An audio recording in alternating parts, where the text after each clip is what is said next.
Jennie, and here on the farm we've got lots of friends, and I've got one of my friends here with us today. This is Petra, and can you tell what kind of animal Petra is? If you guessed a goat, you guessed right. Miss Jennie has asked me to talk to you today about goats, about their habitat, about what they look like, and y'all are going to use that to do a fun art project. So let's get started.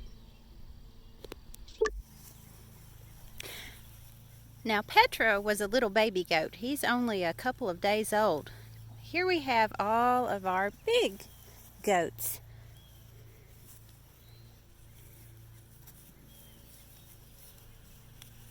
And we raise our goats for their milk. You can actually drink goat's milk just like you would drink cow's milk that you buy at the store. But you can also use it to make yummy things like cheese and butter. You can even use it to make soap and lotion and other products like that. Now you'll see I've got a couple of little friends right here. They're coming to say hello. Now when we're talking about goats' habitat, the goats you see around here, you're going to see living on a farm. So like our goats, they like to go out during the day in the fields and eat grass and bushes and trees. Those are some of their favorite things to eat.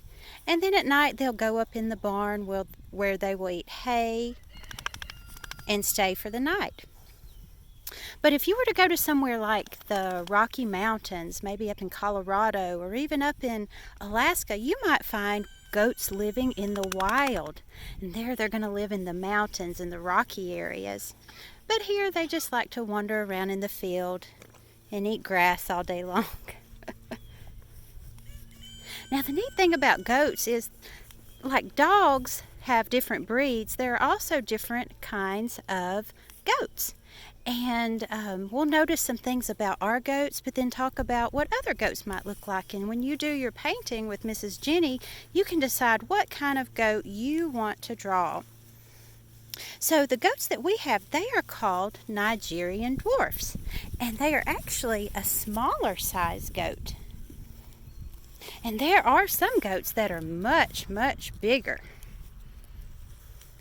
And what do you notice about their ears? They're kind of pointy, aren't they? Almost like little elf ears. Well, there are some goats that have ears that are long and floppy. Maybe like a coon dog's ears. And what else do you notice about our goats?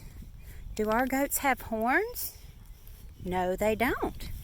But some goats do. So maybe you'll want to draw your goat with horns or without.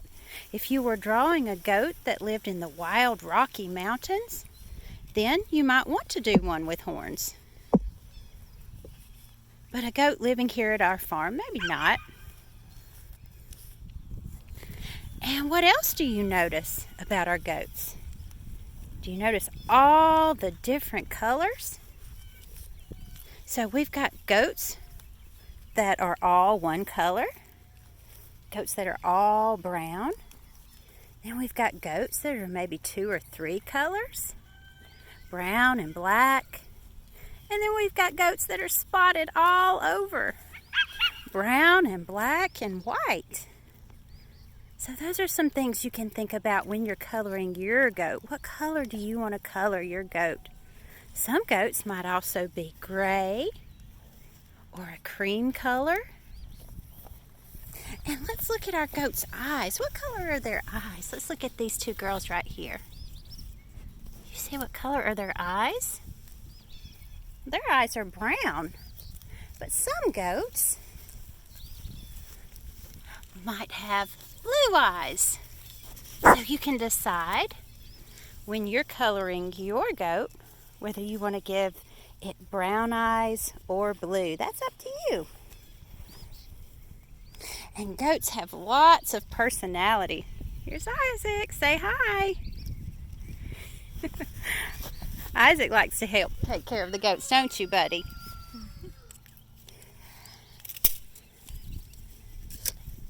Oh, you want me to make a gift? So one of the things, oh, they can get a little cough too. So one of the things you might want to decide when you're drawing your goat is whether you want to give your goat a name. All of our goats here on the farm, they have a name. We have a goat named Dawn. We have a goat named Ginger. We have a goat named Lady Glitter Sparkles. Where is she? We even have a goat named Cucumber. So you'll want to think about, do you want to give your goat a name and a personality? All goats are different. Is your goat sweet? Does she like to be petted? Or maybe your goat's kind of sassy and likes to get in trouble. Or maybe your goat's a little bossy and likes to push the other goats around. Goats are just like people. They're all different. So whatever you decide to draw, I hope you have fun. And I hope you've had fun learning a little bit about our goats on the farm. Hey everybody, it's Miss Jennie. I sure enjoyed Miss Melissa being our guest speaker today and taking time out of her schedule to tour us around her farm and look at all those cute goats. And I loved all the names and how different all of them looked. I think my favorite name was the one called Lady Glitter Sparkle. I think that was super cute.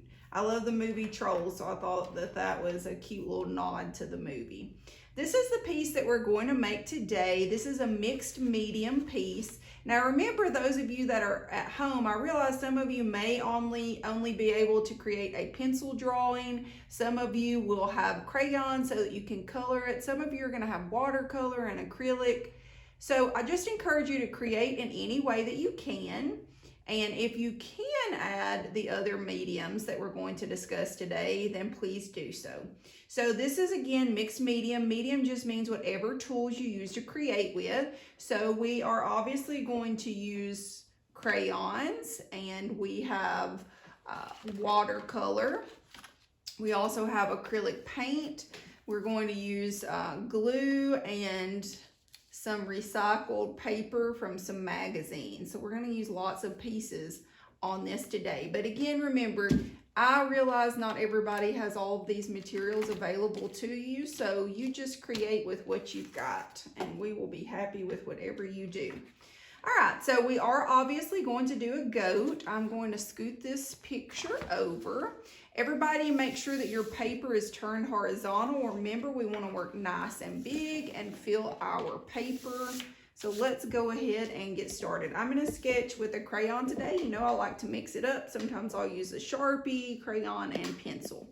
All right, the first thing we're going to do is draw a circle. Notice how big my circle is while I'm sketching. I'm not trying to do it perfect. I'm working that shape out as I work my way around the paper.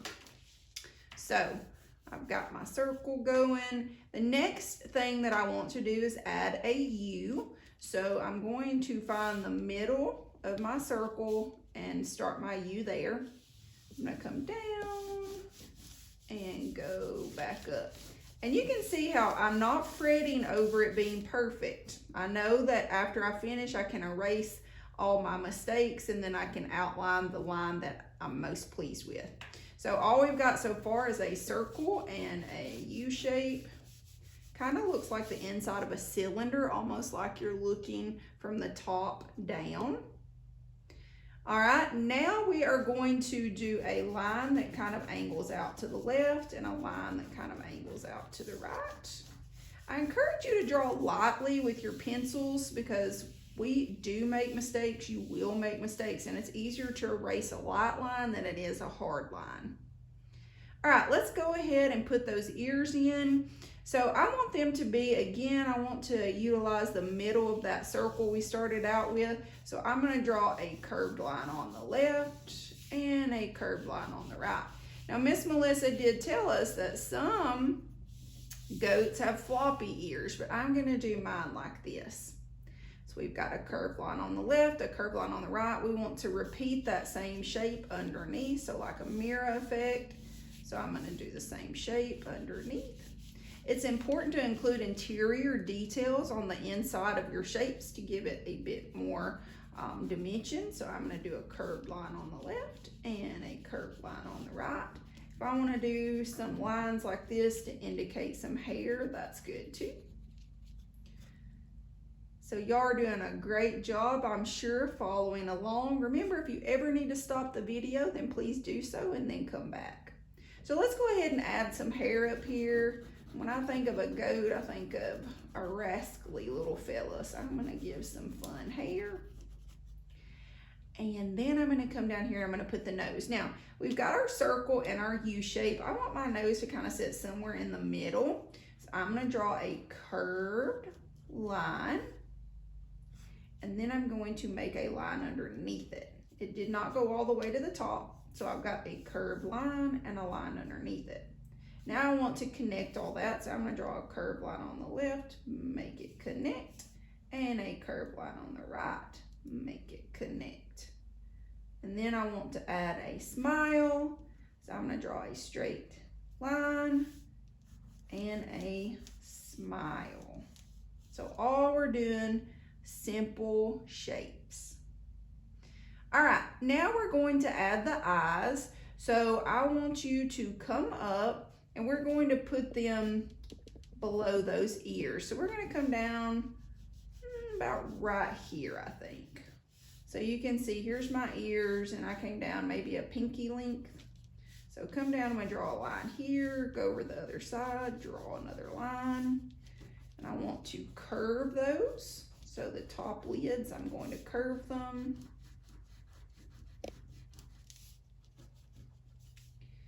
And then I'm going to draw a circle. And you can leave it like that if you want. You can put a line underneath. I'll let you do what you want, but that top lid needs to be a little heavier. So we did a curved line, a circle that touches, and the line underneath is optional. I want you to come down to the nose and I want you to draw a curved line coming up, and notice how I make that curved line touch that top part of my ear. I'm going to come up from the side, I'm going to draw a curved line, and notice I'm going to make it touch the top part of that ear. And now I want to go in and I want to add some texture. So remember, texture is what makes something feel a certain way. So something could be smooth, something could be rough or bumpy. So I want for this goat to feel like you really could feel some hair, you know? So I want to do some kind of erratic lines on here to make mine look a little hairy. And I think I'll extend this line on around. And if this is the left side, the hair is probably going to grow more towards the left. And if it's the right side, the hair is going to angle and grow more towards the right. Now you can color your goat any color that you want. You may actually want to, before you start to color, pause the video and look up and get some different ideas for what goat colors are. That's up to you. All right, and I like beards on goats, so I'm going to kind of make one kind of swing back in here on the bottom. I think that those look cute. All right, now we're going to do a horizon line. So the horizon line, remember, is just where the top meets the bottom. So I'm going to do a curved line, one side to the other. I want to add some dimension, so I'm going to put a tree line or a shrub line in here in the background, and I'm going to do some grass. All right, I think some clouds would look nice. Remember, it's good to allow things to extend off the paper, so I would draw some clouds and allow some to extend off the paper. Now at this point, what I would like for you to do is get a black crayon or a Sharpie and make sure you've erased anything that you don't need to be there. And I want you to go in and outline all of the lines that you want to be there. So if I had a pencil, then I would try and erase that part. I can kind of downplay that a little bit by trying to erase and make it look like it's a part of my picture. Part of being a good artist is being a good problem solver. So we definitely need art in schools. It teaches critical thinking, problem solving. You learn to talk about, discuss your art, be more accepting of different cultures. You learn so much. All right, so let's get everything outlined in black, and then you are going to color it. Make sure when you color, if you're going to add your watercolor today, I don't want you to color it in all the way. I want you to leave some white. So let me show you what I mean. So as I'm coloring, you can see I'm not filling it in all the way. And I know to mix my colors, so I'm gonna add some yellow in there. I'm leaving some white spots. So crayons are made of wax, so they're going to resist water. So I'm going to get my watercolor set after I get everything colored in, and you will see how that wax resist technique works. I encourage you, if you find that interesting, to look it up online and see why that happens. That would be a good science lesson for you to do later today. So I'm going to take my water and put it on the color that I want. And remember, this is watercolor, so you're not trying to pull a heap of that pigment up. You're trying to activate it by putting water on it. And I'm going to go in, and you can see how some of that is bubbling up, and the paint is only settling into the white spots. And I think that looks really cool. I like this technique. So again, if you have watercolor, you can do this. If you don't and you like it, then go buy you some watercolor. It is not that expensive, and a lot of places locally will carry it. So again, for demonstration purposes, you're going to get a little water, grab you some color, and you can see that it will settle into the white spots. And you could mix if you wanted to do some yellow and some other colors in there with it. I encourage you to experiment. Experimenting is important in all aspects of life. You need to try and meet new people. You need to try new foods. You need to read different books. So don't get stuck in a rut. Try and experiment in lots of different ways.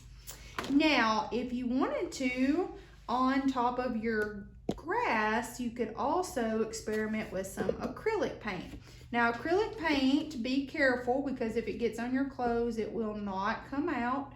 So be cognizant of that. When you get acrylic paint, try not to get much more than what you need. You can store another plastic plate on top of it and tape the edges, and that will help to preserve your paint so you can get as much out of it as possible. I have my art students do that in class. All right, we will get some Q-tips. I would get 3, and you just kind of hold them together and put some colors out that you like for flowers, and you're just going to kind of dip and mix, and you're going to start and add some flowers to your grass.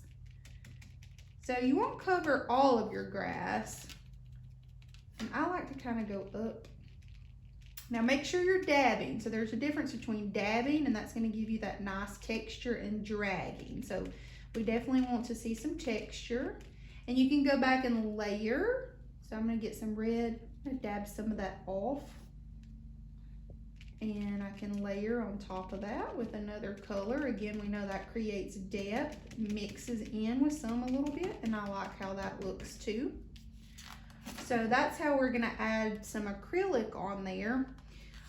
It is important to experiment before you jump right into using a medium. So this is a good way to introduce acrylic paint before you actually do a full-fledged acrylic painting. All right, I am mixing some crayon color. So some gray in with that black. I can also use white as a mixing agent. So that helps to blend them together. So I could go in with acrylic paint, and I can add colors little highlights. So I'm going to add a little white. Give a little white highlight in that eye. Maybe I wanted that to be a blue eye instead of a yellow eye. Now remember, you're experimenting, so I don't want you painting the whole thing with acrylic paint, but this is just to kind of get your feet wet. So the eye there, you're still going to have some different values going on in there. It's not all going to be one color. So you can experiment with acrylic paint at the end on top of everything if you wanted to outline your clouds in blue. That would look cute. So you can see how that looks so far. Let's pull our reference back over here again, what we want our final piece to look like. So you can see that I did watercolor, I did my acrylic. I actually went back with a Sharpie and I kind of did dots on top of this after I added the acrylic. Of course, it was dry. And the last step today, if you want to, headdresses on animals seem to be very popular. So you can get some recycled magazines. I like to go to the recycle center and you find some beautiful magazines there. And I have my students, when we do collage work, to just sit down and grab out colors that they respond to. So it doesn't have anything to do with what's in the picture. For example, this is a seat belt. Just colors that you like, anything that you respond to. So you're not looking at the image. And then we'll cut shapes out or tear shapes, and then we will assemble them into something. So you just need a little bit of Elmer's glue. So let's pretend that everything has been done on our goat and we wanted to add a headdress. So I went ahead and cut some shapes out that I liked. And basically you're going to start and glue and layer these. So I would lay my pieces out and kind of play with the design and see what I liked and how I liked it. So I'll lay the pieces out like so. You want some leaves coming out and see if you like what you got going there. And then basically you'll just start gluing everything together. So let's say that you liked that. So you'll kind of scoot everything over and you'll just put you some glue down, a little there, put some on the back. I'm not putting a gobbity-goo on there, so you can see how much I've got, but I do want my piece to glue down. And then just pat that. And when you start to put your pieces, make sure some are on top. Try and make sure some are kind of peeking out from underneath because that creates some layering, and start to develop your headdress. And again, this is what the finished product will look like. So our mediums, we used pencil, crayon, watercolor, acrylic. We used collage, so we've got recycled paper and glue. And again, you use what you have available to you. If you like what you see, then try and purchase some of these materials so that you can experiment.